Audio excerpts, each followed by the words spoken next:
Hey everyone, this is Joseph S. Samaniego, the author of the Carolingian Age fantasy book series, and I'm back with another video. This is looking at knights in film, and so we're going to look at it from a historian's perspective, but also a fantasy author perspective, because that's what I am as well. So let's begin. First one I can already tell it looks like it's going to be the newest King Arthur. We hope you will enjoy the following ranking. Please let us know your favorite in the comments, and make sure to subscribe to never miss a good movie again. Number 5.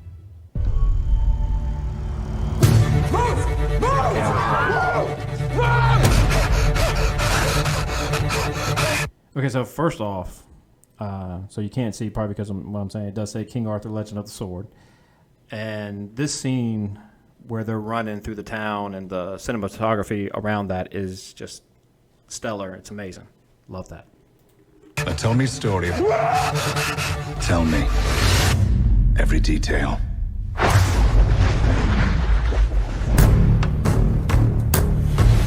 I woke up From where? from a nightmare. What was it about? Then, Me and the lads took care of a bit of business.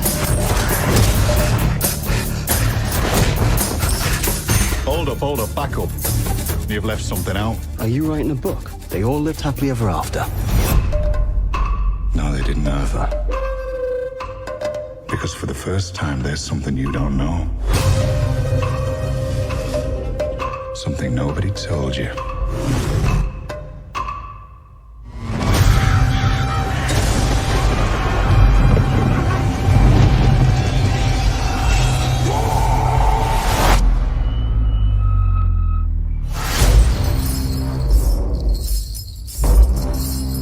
Wanted a prophecy. This is your prophecy. Young man came from hunting, faint and weary. I know what kind of a man you are.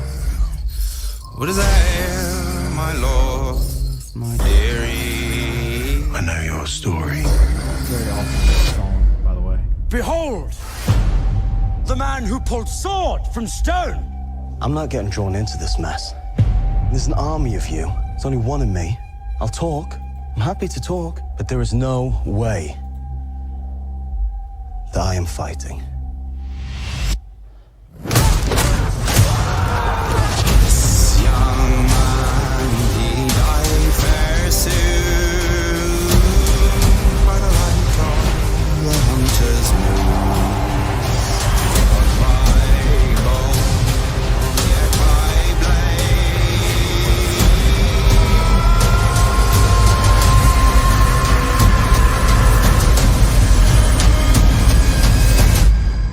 So what happens now? You know what happens now. You're quickly becoming a legend.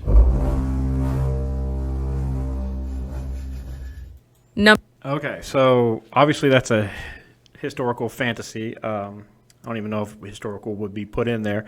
We don't really know if Arthur was a true king, was ever truly alive. We kind of have these guesses of him, his first appearance in the culture actually does come from the Middle Ages, but it's always been that he was possibly a Roman citizen or a Roman general, a Britain citizen who was raised by Rome. There's a lot of different conjecture, but it's cool to see this. You see some of the Arthurian legend characters, such as Bedivere and Tristan in this.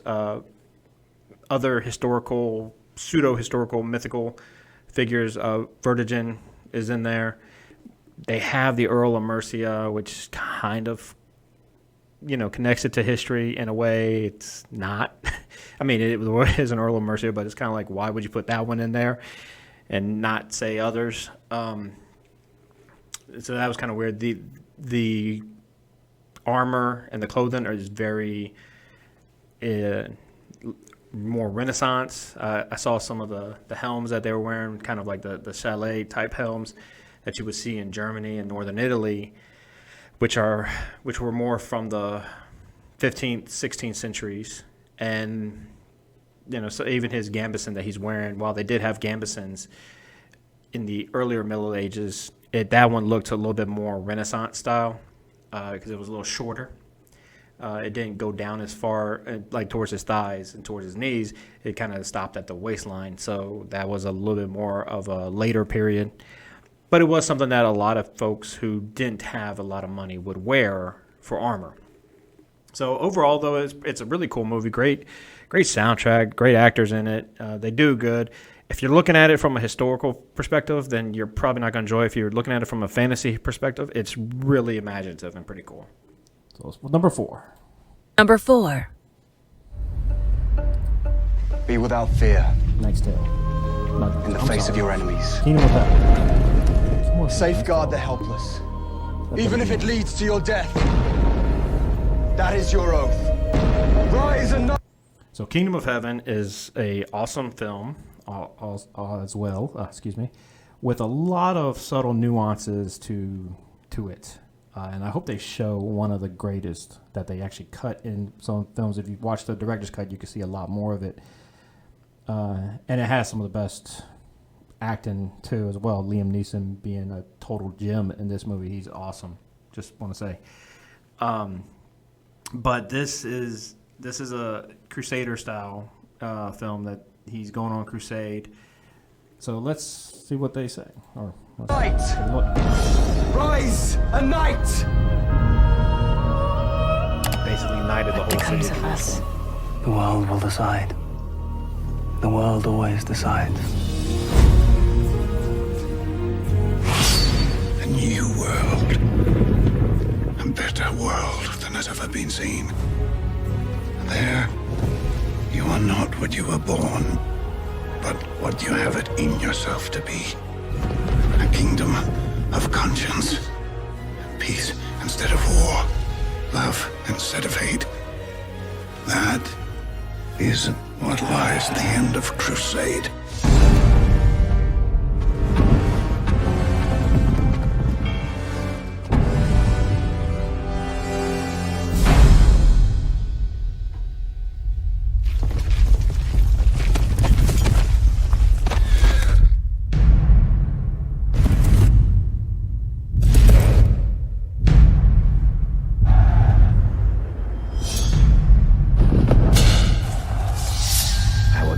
Every day you will be a good man. What God desires is here and here. Give me a war. That is what I do. Defend Jerusalem. That is your oath. The king has no need of a perfect knight. I offer you the world. You are a princess, and I am no lord. You have my love and my answer.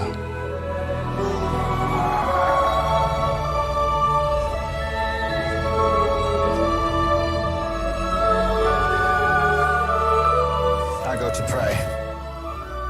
For what? For the strength to endure what is to come.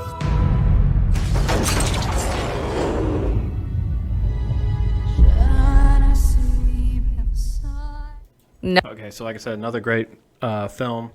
The hospitaller in that, played by David Thewlis. I'm terrible at names, but he's a great actor.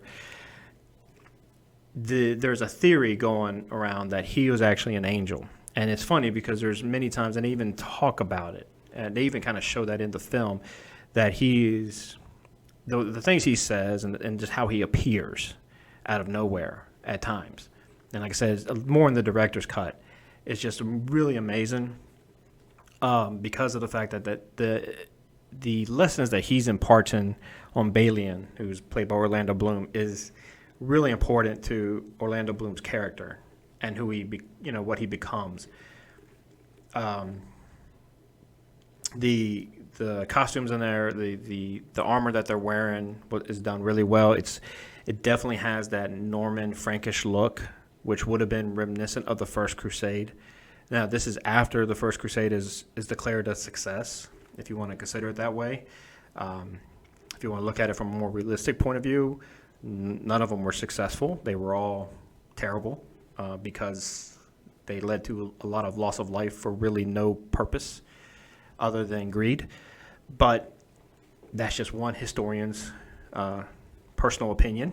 However, I will say that the what you see with the surcoats, of how their surcoats look, how their armor looks, their helms, it looks really, really well for that time period, for the 12th century. They incorporated Baldwin IV, who was a leper, but he was also considered a great leader despite his leprosy. People still followed him, which wasn't exactly common at the time, but because he was royal, it gave him that advantage. Raymond of Tripoli, played by Jeremy Irons, is just an amazing role to be shown to be the marshal of the Kingdom of Jerusalem. And then Saladin in this film is done really well, because what you end up having is this leader who is actually a lot more complex than just the Saracen. He's shown to be a character who is very thoughtful and very moral in what he's doing.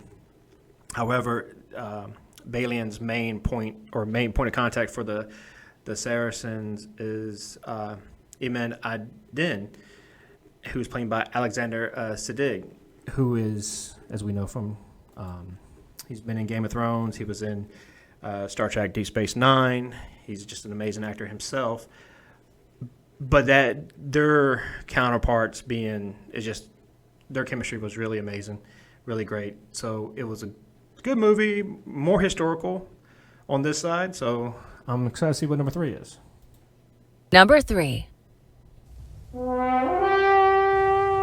The wizard's ancient spell. Into the eyes of the dragon and the despair. And the lust of a lord. I must have her. One night with her. Give birth to an empire. Behold the sword of power. I just gotta say, the trailers back in the 80s were amazing. I mean, they were awesome. Just that one guy's voice that you could always recognize, and then just watching the trailers they were amazing. I loved them. Excalibur.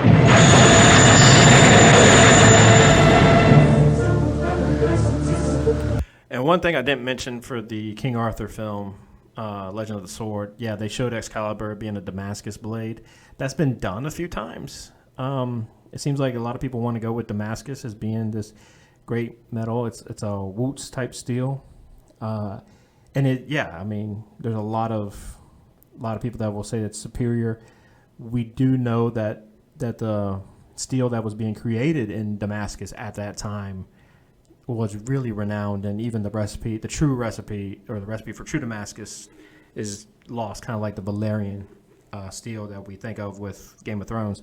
So having Excalibur, a magical sword, being built of this, or crafted from this mythical metal, almost mythical, legendary metal, is always going to be a common theme. And so here we are again with a magical sword, obviously.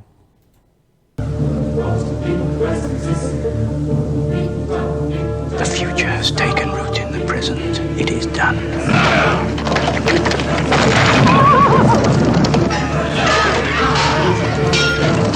One land, one king! Orion Pictures presents John Boorman's Excalibur.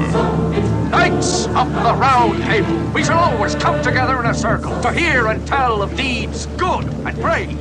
And I will marry. Don't you know me, Merlin? Because I'm a creature like you. Their magic is Merlin. Are you just a dream? To some. A nightmare to others. Their king is Arthur. You are my husband. I must be king first. Their power is Excalibur. I swear eternal faith to Arthur, king. Sir Lancelot, you will be my champion. Which is that? Greatest quality of knighthood. True. Where hides evil, then? Where you never expected. I protest my innocence. Were I not king, I would make you pay with your life. A world of wizards, kings, warriors, queens, swords, sorcery, and desire. Forged of splendor and magic, where future meets past, flesh meets steel, and the only fear is the pain of love. Excalibur, sword of power, sword of kings.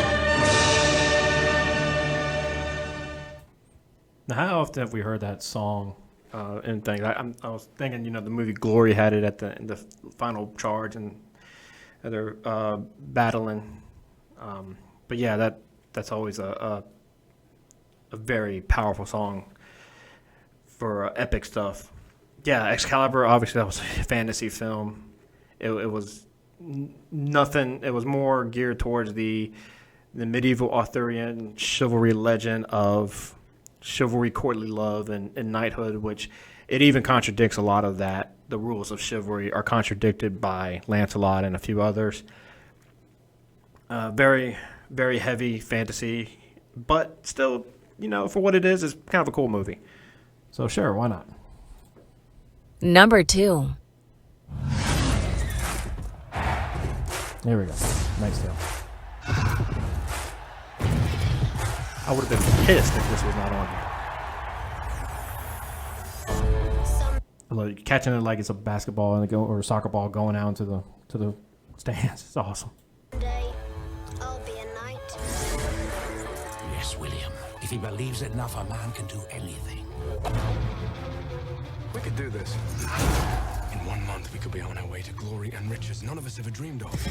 You can't even joust. I think he's getting worse. He is getting worse.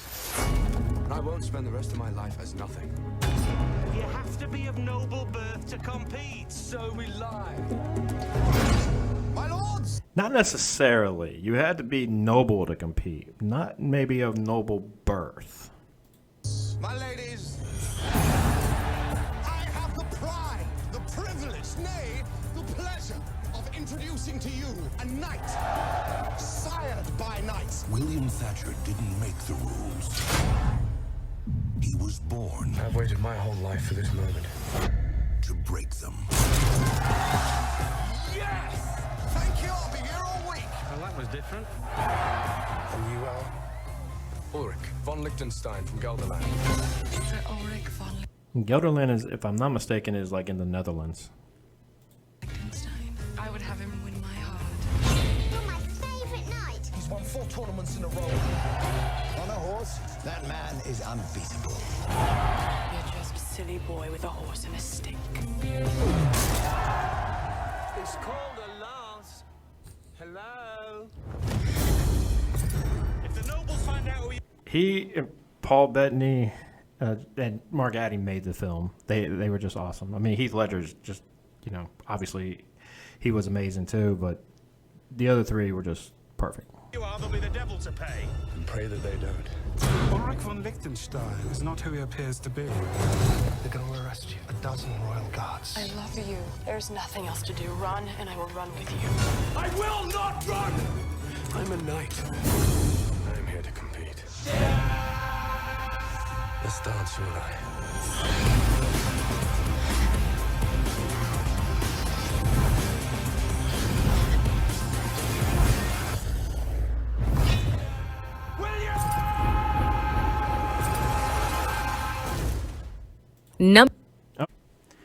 So, Nice Tale obviously is a great film, and the soundtrack is amazing, but it's definitely not historical.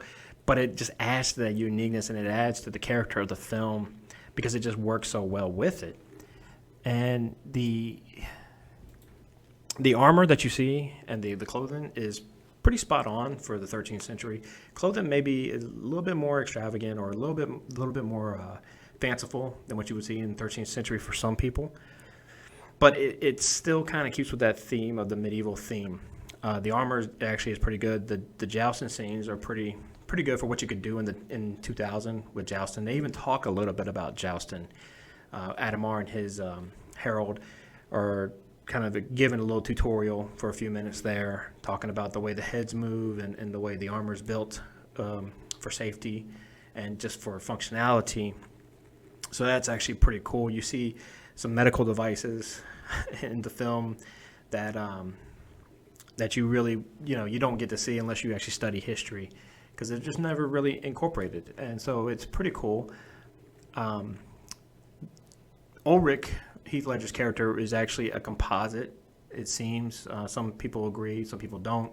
But it seems as of several different knights, one of them being William Marshall, who was a famous, he came from a lower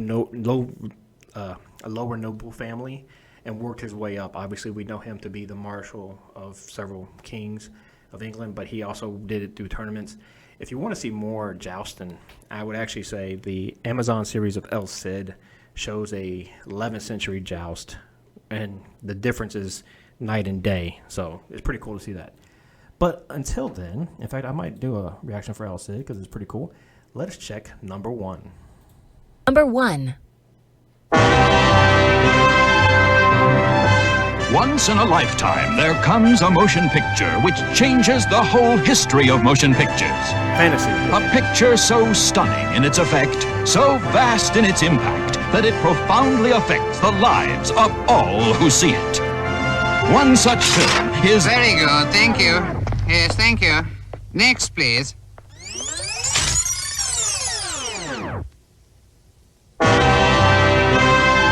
Once in a lifetime, there comes a motion picture which changes the whole history of motion pictures. Yes, thank you. Next.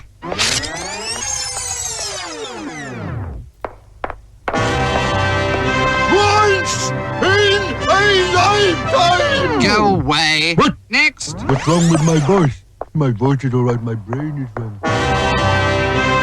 有时候，有一部电影可以把整个电影的历史起了改变。 That's more like it. 库鲁萨瓦的《Seven Samurai》就是这样的一部电影，还有《Ivan the Terrible》，其余的都是平常的电影，像《Herbie Rides Again》、《La Notte》和《Monty Python and the Holy Grail》。Monty Python and the Holy Grail 有许多滑稽的。 If you do not open this door, we shall take this castle by force.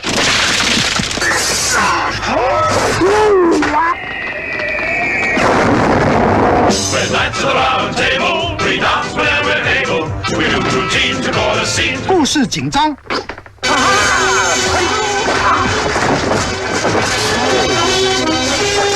You know what I always thought was funny was actually these are better armor costumes than a lot of other movies have done, which is kind of funny. And the settings are actually pretty cool, considering they're all real world settings.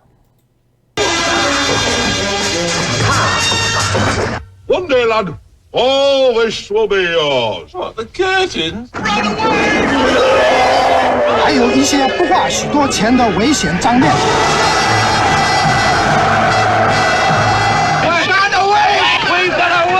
What makes you think she's a witch? Well, she turned me into a newt. 但是和 The Seven Seal 来比一下。 That would actually been a pretty decent one too. 这部电影就非常幼稚。No. 所以，如果您是一个知识界记的小家伙，您也喜欢傻笑什么事，也不能更糟。Monty Python and the Holy Grail， 看完了，来这里吃便饭。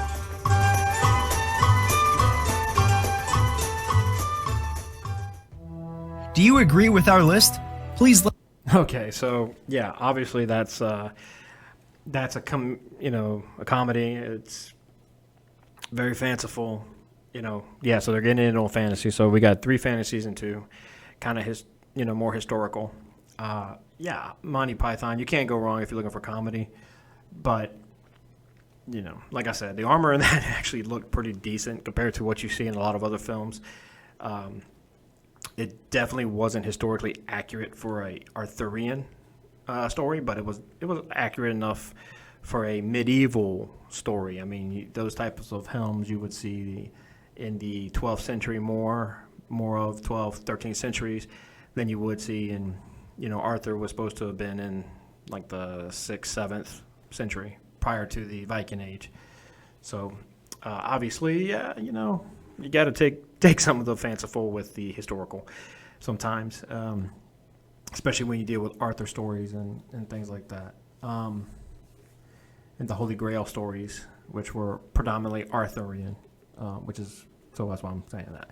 Other than that, so that was kind of fun. Definitely cool to check out some films. There's others I want to check out. Like I said, if you haven't seen El Cid, check that out. That's a really cool one. But until next time, be sure to like and subscribe, and I'll see you next time. Talk to you later.